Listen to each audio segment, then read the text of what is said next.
Shalom Bapak Ibu Saudara yang dikasihi Tuhan. Renungan hari ini berjudul Yesus menghapus dosa dunia. Yohanes 1 ayat 29.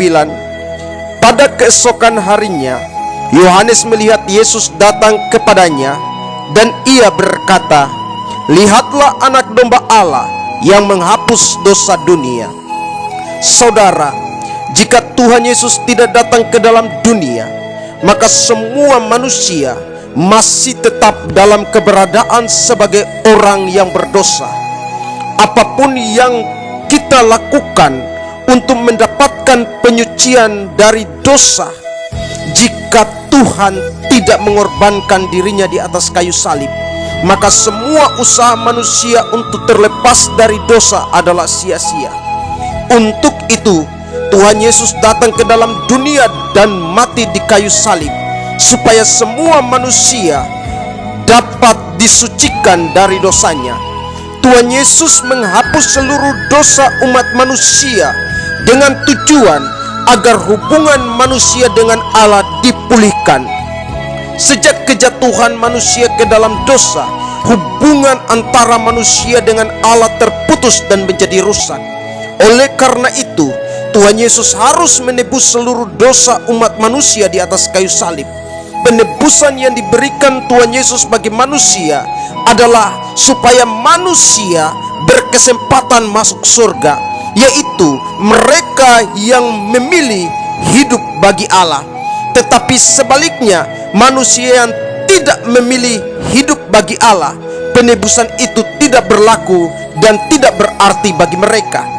Sebab orang yang tidak melakukan kehendak Allah akan ditolak oleh Allah sendiri dan tidak diperkenankan masuk surga.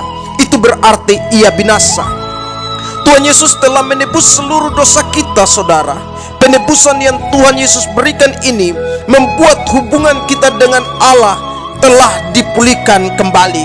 Karena itu, kita harus meresponi penebusan Allah dengan benar, dan kita harus mau hidup baginya. Hidup bagi Tuhan adalah sebuah pilihan kita sendiri, bukan sebuah penetapan dari Tuhan. Tuhan tidak pernah menetapkan seseorang untuk hidup baginya, dan juga tidak pernah menetapkan orang lain untuk hidup bagi dosa. Tuhan selalu memberikan kepada setiap manusia pilihan untuk ia hidup bagi Allah atau tidak.